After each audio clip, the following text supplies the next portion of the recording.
high scoring matches. So yeah, first match. Match হারের সকল দায়ী বোলারদের দিয়ে ম্যাচ শেষে আরও কি বললেন রাজশাহীর অধিনায়ক এনামুল হক বিজয়, চলুন তা জেনে নেই।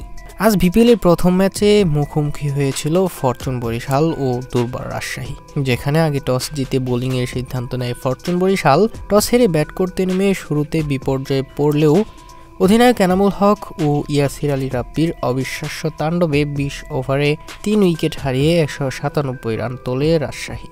১৯৮ রানের লক্ষ্যে ব্যাট করতে নেমে শুরুটা বেশ বাজে হয় ফরচুন বরিশালের, কিন্তু তাদের হারার মুহূর্তে আশার আলো ছড়ান সাইলেন্ট কিলার মাহমুদুল্লাহ রিয়াদ ও ফাহিম আশরাফ। দুজনের তাণ্ডবে এত বড় টার্গেটও মাত্র ১৮ ওভার ১ বলেই ৪ উইকেটে জিতে যায় ফরচুন বরিশাল।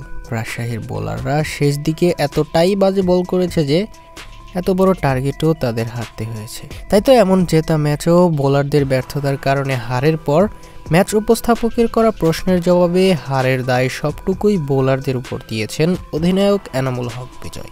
ম্যাচ শেষেই তিনি বলেন, আজকে আমরা দুর্দান্ত ব্যাটিং করেছি, বিশেষ করে আমি এবং ইয়াসির আলী রাব্বি। আমরা ভালো খেলে দারুণ একটা সংগ্রহ দাঁড় করিয়েছিলাম, তবে বোলারদের ব্যর্থতার কারণে প্রথম ম্যাচটাই আমরা হেরেছি। বোলাররা যদি আরও ভালো করতো তাহলেই আমরা ম্যাচটা জিততে পারতাম।